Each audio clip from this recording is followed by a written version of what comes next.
For over 40 years, countless victims have waited for justice. Over these years, hundreds of individuals have sought justice for these victims and their families. Many have dedicated their virtual entire professions to seeking this answer. For many of us, it was more than a professional commitment. It became personal for many of us. For me, here in Sacramento County, in June of 1976, I was 12. I grew up in the east area of Sacramento, near the cluster of where these crimes began. My sisters ranged from 10 to 16 at the time.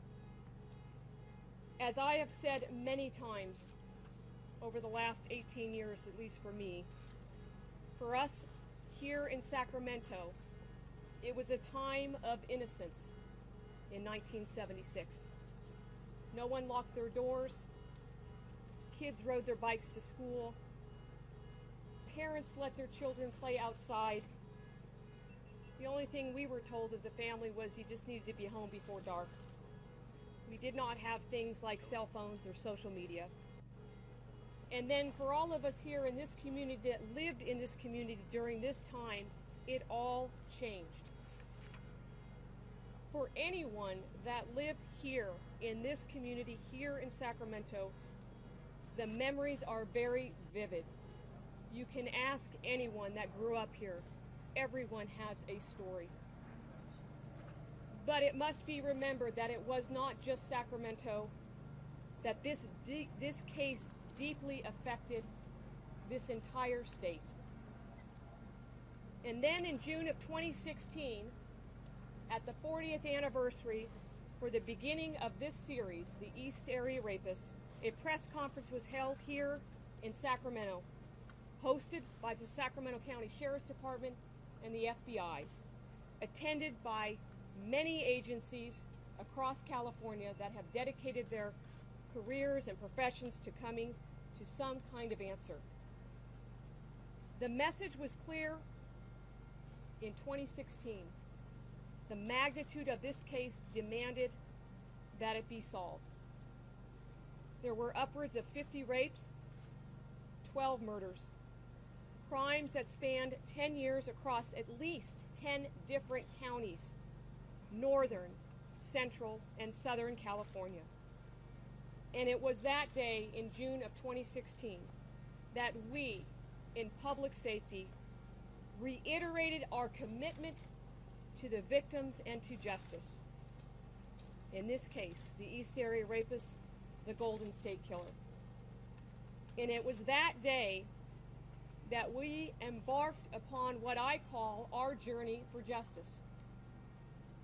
A journey by people across borders, across all professions, police officers, FBI agents, crime lab employees, victim advocates, prosecutors, community leaders, elected officials, all with one mission: to find the answer, to give victims a voice, and ultimately to identify this person and bring him to justice.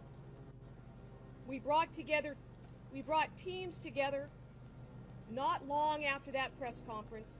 We dedicated more resources, more people, and we created what I have called Team Justice, an incredible collaboration of individuals with one mission.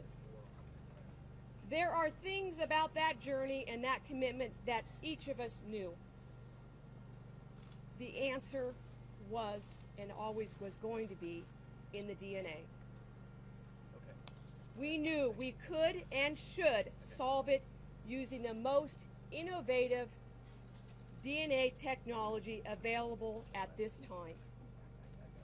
We all knew that it would take passion. We all knew that it would take persistence. Last Wednesday at 8:15 in the evening, I received an email from the daughter of Sherry Domingo, who was murdered in Southern California. Her name is Debbie. She was 15 at the time. Last Wednesday, she emailed in essence. I'm going to paraphrase. Hi, Anne-Marie. I thought the editing for the recent documentary was brilliant.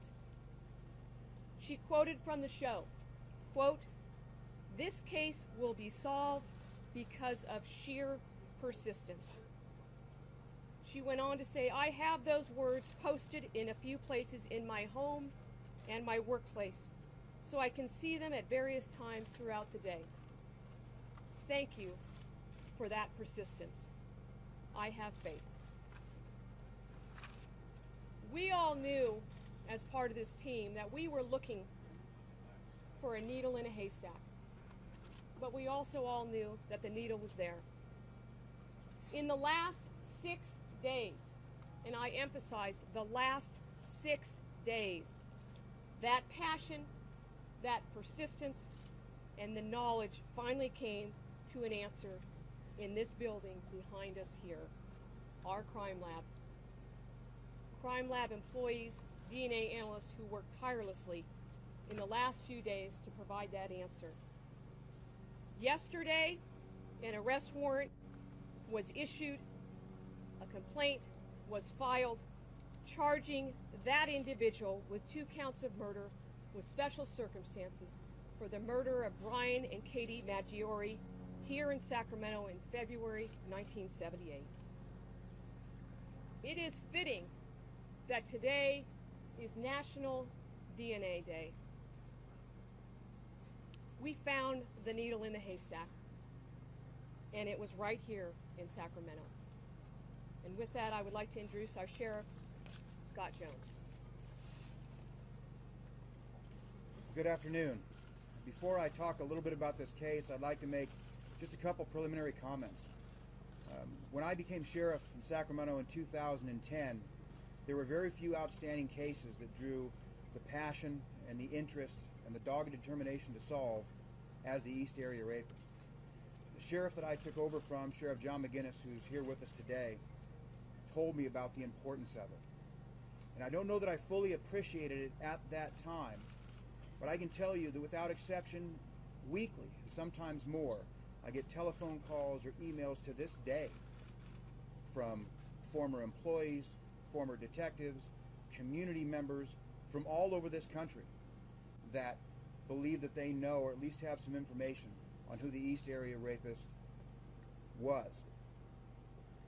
I committed then to do everything that I could to solve it, and had a lot of conversations early on with District Attorney Schubert about how we could do it. And those discussions really touched the passion of both of us to solve this case. Both of us committed the best and the brightest, our hand-picked folks, to oversee the resolution of this case, and gave virtually unlimited resources and freedom to pursue whatever leads and technology currently existed. So I can tell you that over the last few days, as information started to point towards this individual, we started some surveillance. We were able to get some discarded DNA, and we were able to confirm what we thought we already knew, that we had our man. And yesterday afternoon, in a perfectly executed arrest, my detectives arrested James Joseph Diangelo, 72 years old, living in Citrus Heights. I can tell you that although it was DNA, ultimately, that led us down the right road, there were a lot of places that road could have led. I don't want to underscore, I can't underscore enough, the absolute human factor, the dogged determination of not only the detectives working on this case, but the passion of the district attorney, myself, the community, and the victims. All too often we forget about talking about the victims. And today we at least brought the first step towards closure for those victims of these horrendous crimes. So I want to thank not only the district attorney and the crime lab and the DNA that helped us get here, but my own detectives and the detectives from all of these folks represented by the leaders standing behind me when we put together this working group 2 years ago and brought in the FBI, who was more than happy to be part of this team and effort. We had no way of knowing that we'd be standing here talking about the resolution of all of these crimes. So I have to thank them and again underscore the importance of the human factor and the dogged determination and passion of the individuals and human beings that led us down the right road to this individual today. I want to now introduce the District Attorney of Ventura County, Mr. Greg Totten. Good morning. I'm very pleased to announce that this morning in Ventura County we have filed capital murder charges against Mr. Diangelo for the March 1980 murders of Lyman and Charlene Smith. Our complaint alleges 2 counts of first-degree murder with 3 special circumstances, namely multiple murders, murder during the commission of a rape, and murder during the commission of a burglary. Now, while this filing is just the beginning of the prosecution of Mr. Diangelo, it is the culmination of a decades-long, unrelenting investigation that's singularly focused on bringing this rapist and killer to justice. The arrest and charging of Diangelo, frankly, would not have been possible without the visionary and innovative leadership of my friend, Sacramento District Attorney Anne Marie Schubert. And I want to thank her for doing such a wonderful job in this effort. She had the foresight to put together a statewide task force of, as the sheriff mentioned, some of the best and brightest law enforcement professionals in the country. I also want to thank Sheriff Scott Jones for the tremendous resources they devoted to this investigation and for the brilliantly executed apprehension of Diangelo. I also want to thank my own Sheriff's Department for their great work in the crime lab and in the investigation, as well as the Ventura Police Department, which was the original investigating agency of the Lyman and Charlene Smith murder. This 1980 murder has long been a source of fear and angst in the neighborhood in which it occurred, in the community, and indeed throughout all of Ventura County. This is a case that, much like the rapes that occurred here in the Sacramento area, literally struck terror in the hearts of Ventura County residents. It also, as we know, was a source of great frustration for law enforcement over a prolonged period of time. In fact, this murder was among the first cases I was ever assigned to work on as a young law clerk in the District Attorney's Office in 1981. At that time, we had no idea that this killer was connected to so many other crimes. But thankfully, with the advent of DNA in the late 1980s, our understanding of this case, its depth, its complexity, its geographic reach, and the sheer scope of violent crimes changed forever. We recognized at that time we were dealing with a serial killer. And at that time, at a time when law enforcement is unfortunately under so much criticism, I want the public to know that the work on this case reflects the very best, the very highest standards in the noble and dedicated and courageous police profession. The men and women of this task force devoted incalculable hours, tens of thousands of hours, to this case. Throughout that effort, they never gave up, they never lost their resolve, they never relented, and today's announcement of charges being filed against this man, this killer, this rapist, is the direct result of their effort. And so now a new phase begins. And as we commence the charging and prosecution of Diangelo, this too will be a team effort involving many jurisdictions working collaboratively and collectively together. Beyond the significant court proceedings that lie ahead and the immense investigation that is still ongoing as we speak, we are committed, we are determined, and we will, God willing, hold this man fully accountable for his crimes. Thank you, and it's now my pleasure to introduce the Honorable Tony Rokakis, District Attorney of Orange County.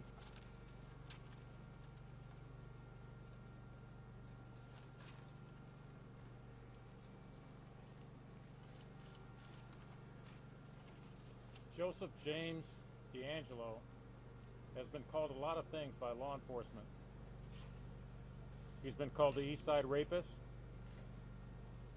He's been called the Visalia Ransacker, the original Night Stalker, and the Golden State Killer. Today, it's our pleasure to call him defendant. His 12-year reign of terror lasted from 1974 through May 4th of 1986. He started with ransacking, sexual assaults, rape, moved down the state from Sacramento County and ending in Orange County. From 1980 to 1986, when he was committing his murders in Orange County, I was a member of the Orange County District Attorney's homicide panel and aware of these unsolved cases, and just hoping and wishing that someday we would be able to find out who this killer was. The quest to solve this case was, of course, very personal to Mr. Bruce Harrington. His brother and sister-in-law were murdered in the most god-awful way, and he worked with the Orange County District Attorney's Office and other offices to write and support an initiative that later became Proposition 69. And Prop 69 was a proposition that was turned into law, and it was a proposition that required everybody arrested for a felony in this state and some misdemeanors to give a DNA sample. And it very, very substantially increased the DNA database of California. In Orange County, still keeping this case in mind, by the way, that case was a strong incentive to work on developing this database, the California State Database, which now has about 2 million profiles in the database. In the meantime, the Orange County District Attorney's Office started our own local DNA database, and we've put about 170,000 DNA profiles of individuals who committed crime in Orange County in our database. All the time, we had this case in mind, eventually hoping to solve this case. So we've been working vigorously together with this task force that you've been hearing about. We've been working with them for since the original meeting that District Attorney Anne Marie Schubert put together here in Sacramento. And Anne Marie, I want to thank you for doing that. It was a great thing to re-spark this investigation, to put this task force together. It was something I'm sure all of the different agencies throughout the county who were involved had the case in mind, always wanted to solve the case, worked on it whenever they could. But with this task force, it was a concerted effort. We put resources on it, we put full-time people on it, and I want to thank the people from my office, the people who worked tirelessly on this case to work to attempt to solve the case. And I just think it's wonderful that it was eventually solved in Sacramento. And I want to take the time to a little bit of time, just a moment, to recognize or remember the victims from Orange County. August 19th, 1980, the defendant, Joseph Diangelo, is accused of brutally murdering 24-year-old Keith Harrington and 28-year-old Patrice Harrington in their Dana Point home. He's also accused of raping and sexually assaulting Patrice. On February 5th, 1981, the defendant is accused of raping, sexually assaulting, and murdering 28-year-old Manuela Whithume in Irvine. 3 months later, years later, on May 4th, 1986, Diangelo is accused of raping, sexually assaulting, and murdering 18-year-old Janelle Cruz in her home. We've always believed, at least for many years, that this case would begin and end with DNA. This defendant's been able to live free in a nice suburb in Sacramento. Our team is going to work hard to make sure that he never gets out. We're going to be working together to make determinations about what the team's going to be that tries him, where he's going to be tried, and so forth. All of those things are going to be answered in a short time. One other note. In 2016, myself, my office, worked very hard with Ventura County District Attorney Greg Totten and with Sacramento County District Attorney Anna Marie Schubert to keep and to reform the death penalty. And that was a successful effort. It was a hard effort, but it was a successful effort. So now, as we proceed forward with this case, that remains a relevant effort. I just want to say that finally, after all of these years, the haunting question of who committed these terrible crimes has been put to rest.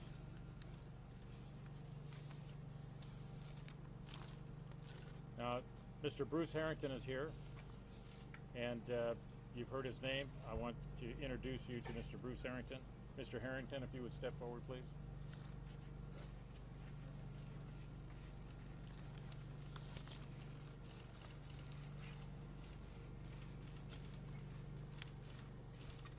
"51 rapes and 12 murders. Today I'd like to speak to the multi-generation, hundreds and hundreds of multi-generational victims of this staggering crime spree. It is time for all victims to grieve and to take measure one last time, to bring closure to the anguish that we've all suffered for the last 40 some odd years. It is time for the victims to begin to heal, so long overdue. For law enforcement, bravo, bravo, bravo. Their tenacity, their patience, their unrelenting focus. A shout out for Tony Rakakis, for Steve Cooley, for Lisa Kahn, Marie Schubert, Jan Scully, Larry Poole. The names go on, and we've known many, many of them over the years. Today is also a reaffirmation of the power and the public safety that's associated with forensic DNA technology. I began my quest in the mid-90s when DNA finally came of force into the world of forensic science. My brother and his wife were killed in '80. So it was 15 years until we finally heard that there was a DNA sample taken from our crime scene. And as the years rolled on, there were other DNA samples that became common to one unknown perpetrator.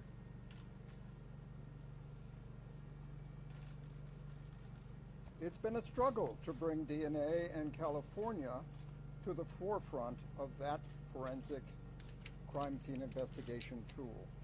Surprisingly, when I looked at the situation in the late 90s, California was a laggard. Virginia, Florida, some of the other more progressive states on the East Coast were light years ahead of California. I spent time in Sacramento in the early 2000s, appearing before Assembly and Senate Public Safety Committees, pleading that they embrace the power of DNA. And frankly, I ran into a buzzsaw of opposition.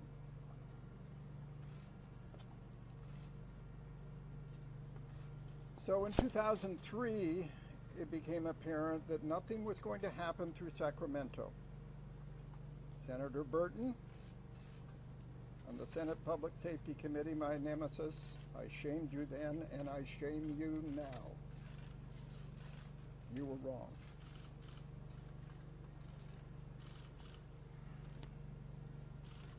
DNA, what is it all about? It's a three-legged stool.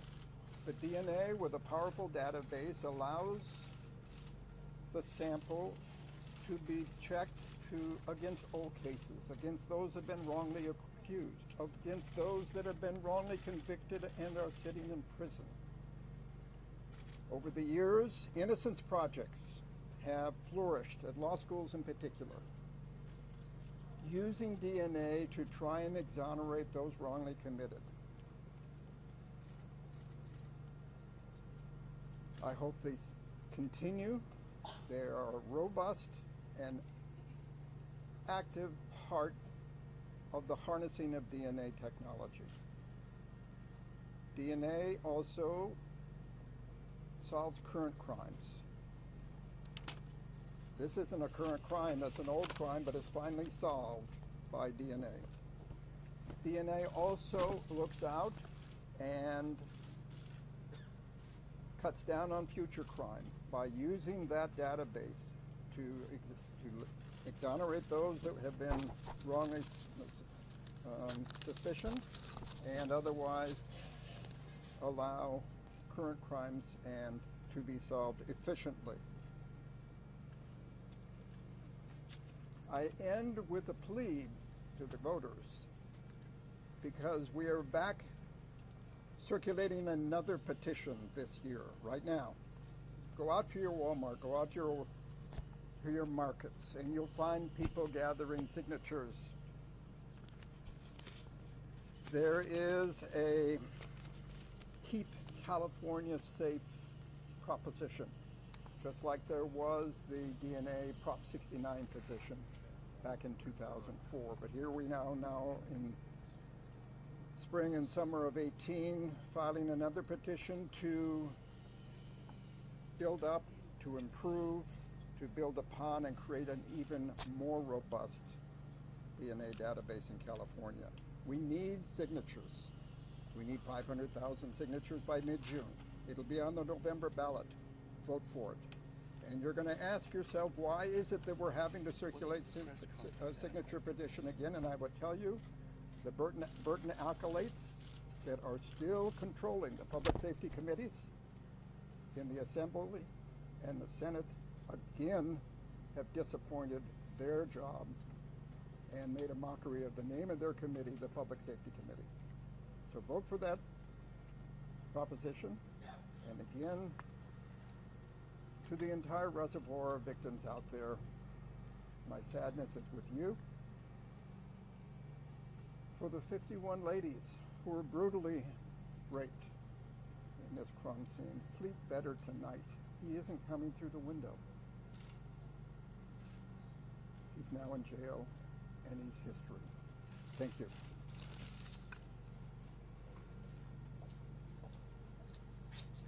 Good afternoon. I'm Dinah Becton, District Attorney for Contra Costa County. For decades, a suspect eluded capture for so many heartbreaking cases that affected victims across California. These victims could never truly feel safe, even years after the attacks. Justice did not come swiftly as we may have liked or wanted, but now today, we will do everything that we can to bring justice to the victims that suffered from unspeakable harm from these horrific crimes. The outstanding work to bring resolution to this case was in part led by Paul Holes, who has investigated this case for over 24 years. Paul recently retired as the Chief Forensic Services Officer for the Contra Costa County District Attorney's Office and prior to that, he spent 24 years with the Contra Costa County Sheriff's Crime Lab. Paul spent decades tracking down leads, interviewing victims, and researching new technological advances. While he recently retired from the DA's office, he never gave up on bringing justice for all of these victims. And his work in using new technologies helped to solve this case. The collaboration between our office and the various law enforcement agencies across the state has now underscored how committed all of us are to finding a resolution out of a decade's log of old cold cases, and to bring justice to victims who suffered both physical and mental pain. Their lives were forever changed. With today's welcome news, hopefully, the victims can begin to continue on the long road towards recovery as they remain resilient in the face of what happened to them. I'd like now to introduce Sean Reagan from the FBI in Sacramento.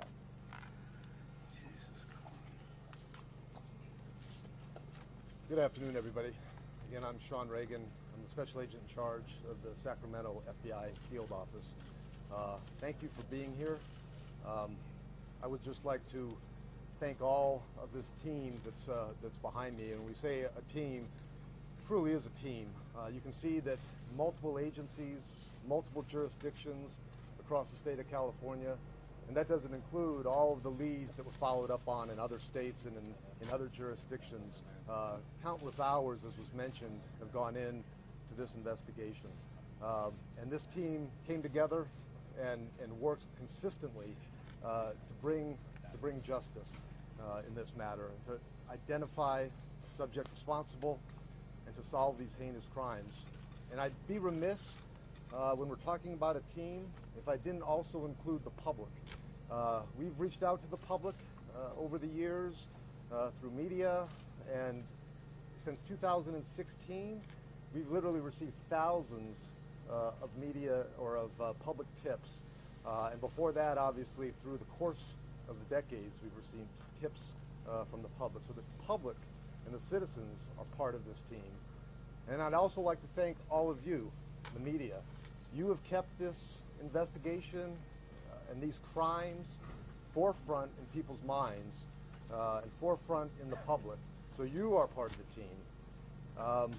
And I'd like to step back and recognize the victims.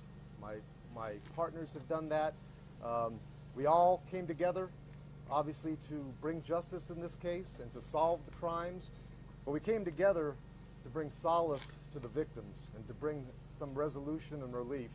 And we know that the pain and anguish has never subsided through the years and through the decades. But hopefully, the significant action that we have taken yesterday and over the last few days will bring some sense of relief and some sense of comfort to the many, many, many victims and victims' families. Let me also thank and recognize the line investigators and the assistant district attorneys that are working this case across multiple jurisdictions. As far as the FBI is concerned, our Los Angeles field office, our Sacramento field office, our headquarters units, behavioral analysis unit at Quantico have all been involved in assisting to work this investigation. And the countless hours that went in by, obviously, all the agencies recognized here, but the personnel, agents, investigators, DAs that have worked tirelessly and passionately to find resolution in this case. I thank them for what they have done to finally bring closure to this investigation. And I say that, but the investigation continues, and obviously the prosecution will just begin and continue. So we will continue acting as a team and continue working on this extremely significant matter in investigation and prosecution. Thank you. I'd like to introduce Nancy O'Malley. She is the district attorney for Alameda County. Thank you, and good morning. or afternoon. Thank you for being here.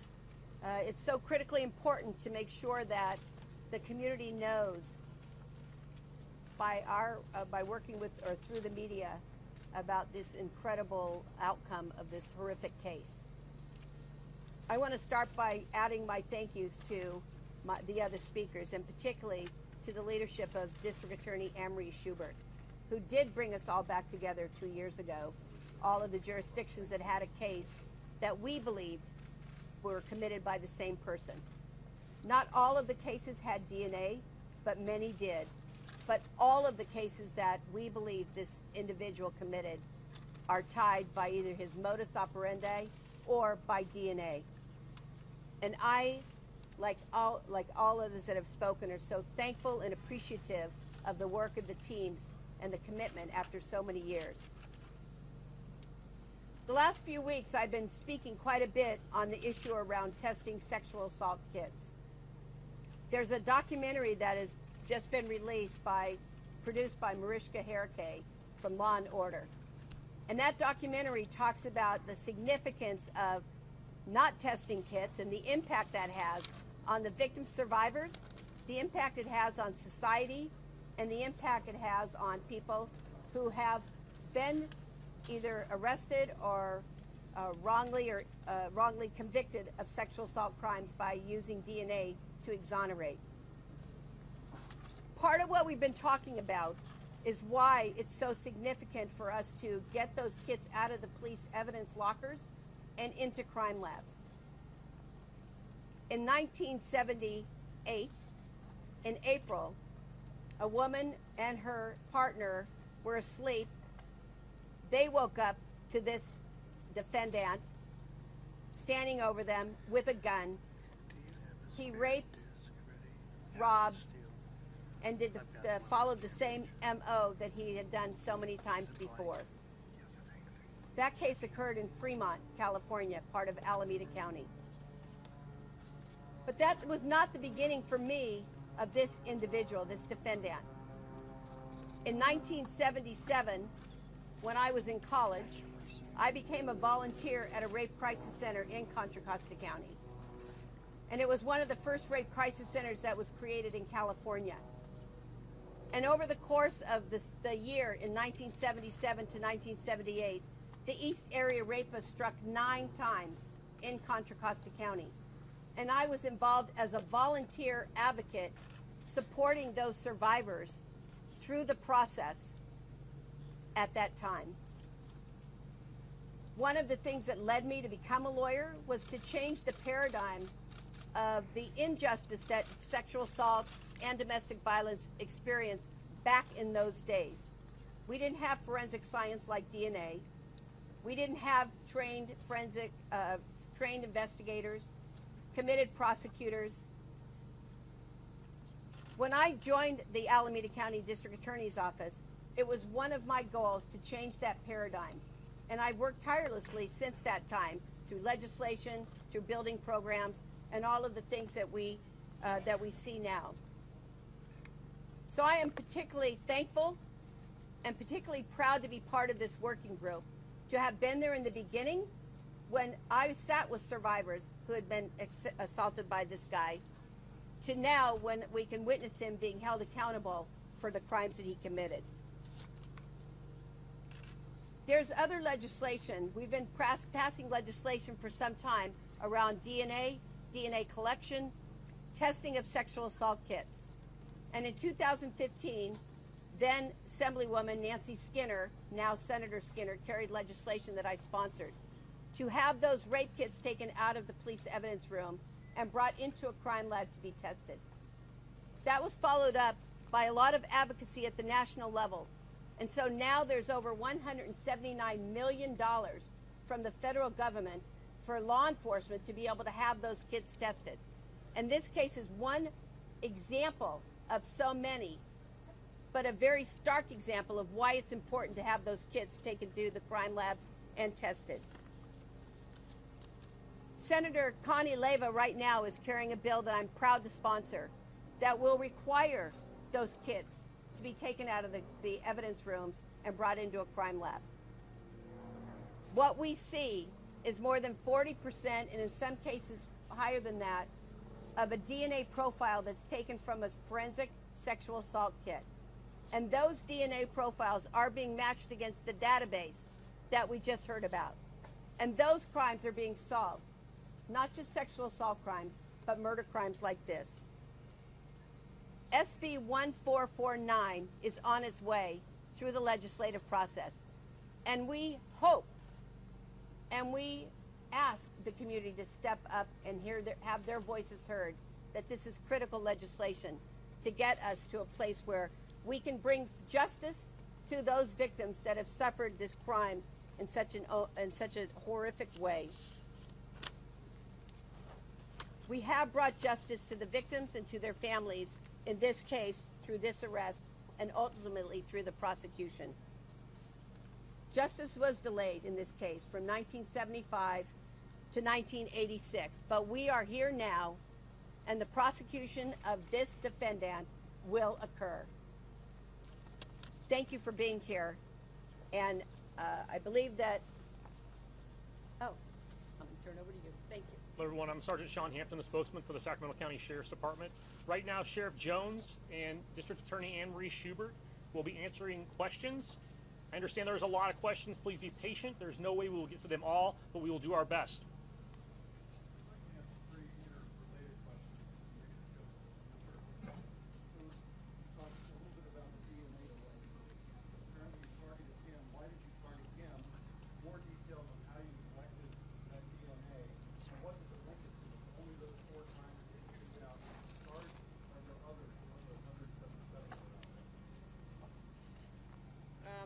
In terms of the type of DNA, the only thing we're prepared to say at this time is that it was linked through DNA using current and innovative techniques to do that.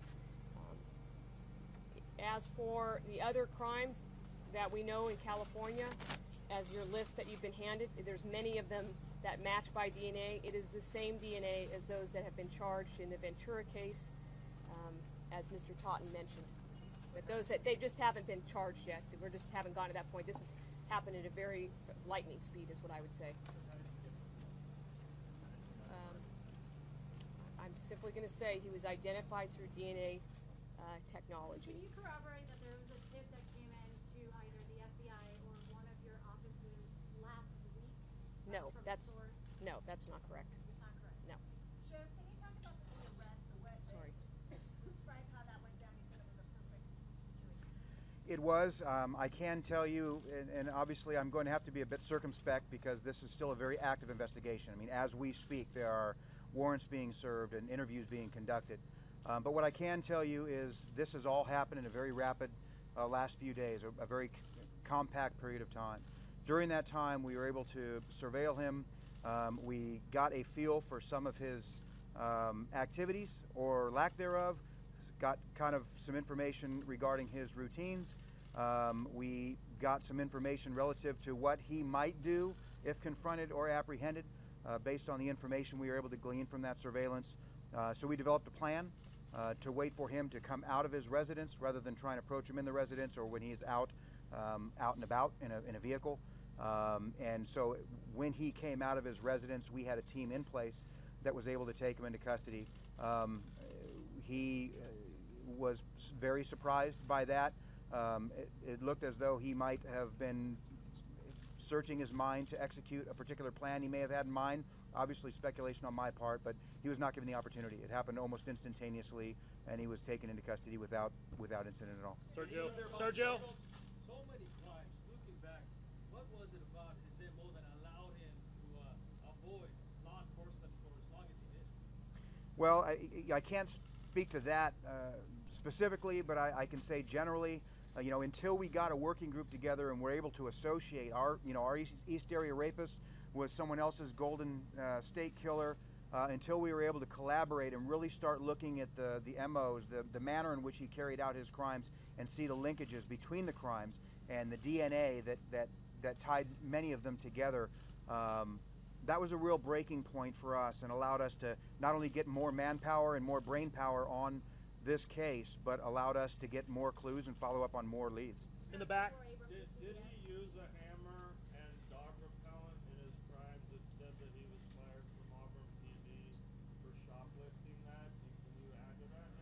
Well, I can confirm that that's the information we have at the moment. Now, obviously, part of our ongoing investigation is to kind of work backwards to try and fill in a lot of the gaps that we have about his life from then, well, actually from before then to now. We're aware of the same information that you just described. So we're obviously going to be looking in to see whether that a hammer or a dog repellent played into any of the attacks. But it's, again, just to reiterate, it's all very, very swift, and those details will be investigated and meted out in the coming days and weeks.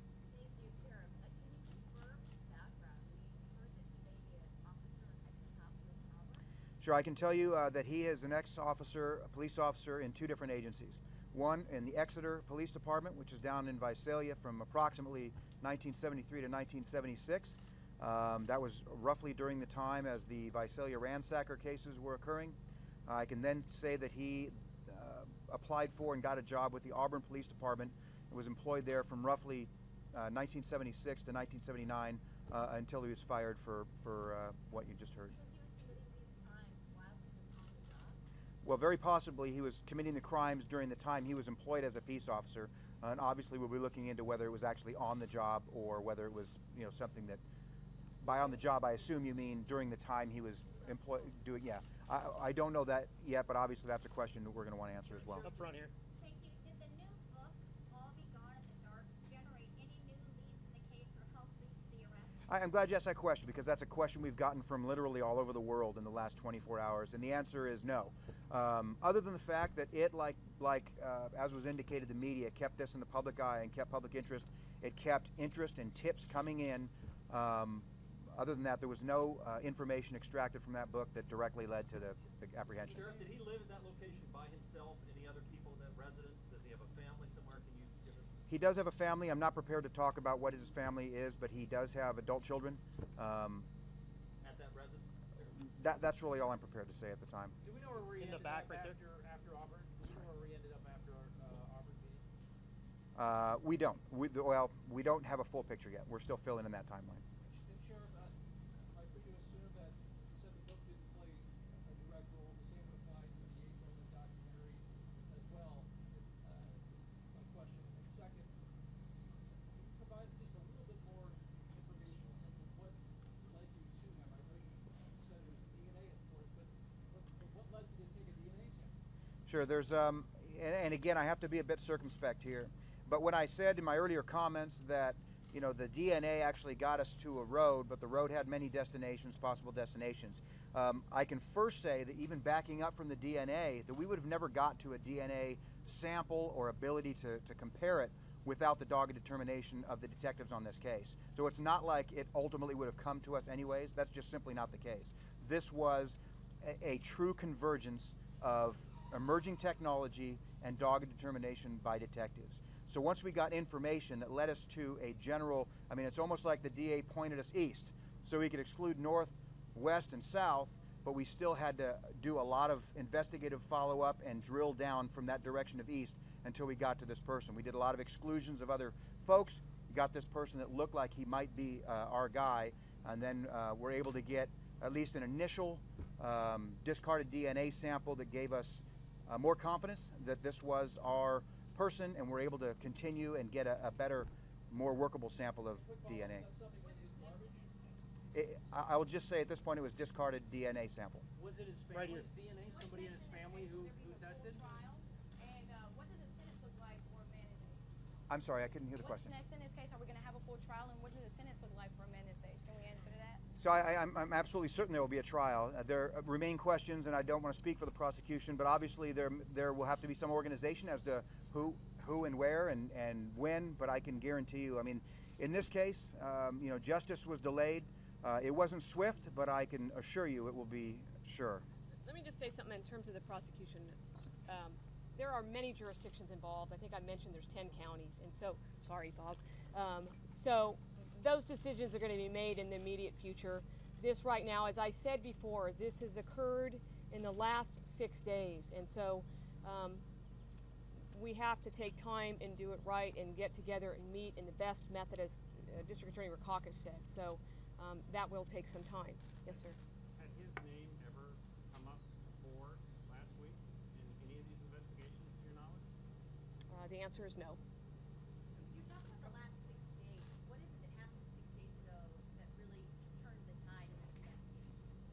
think the sheriff mentioned that a sample was collected from him, abandoned sample, so that's what ultimately changed the tide. And I will say this, because everybody's got questions about the DNA. The answer of your questions is going to come out in a timely fashion, but this case is still active. And so, you know, as much as you want to know, and I understand it, we can't answer the specifics on the exact type of technology, but that will come out. All right, one more question over here.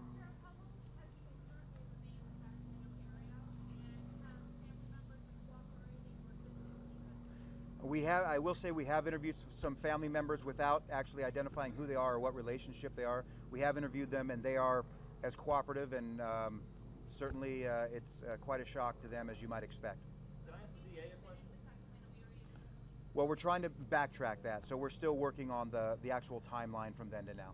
All right, one more down here. Quick question, Ms. Schubert. Yes, sir. They're tying up a loose end in this long story. There had been one point some discussion that the person in these cases was linked to something happened in Australia. I heard that yesterday, but that's not. Do you have any information in that universe, or that's just still an open and loose end? We have no information the person's linking to Australia.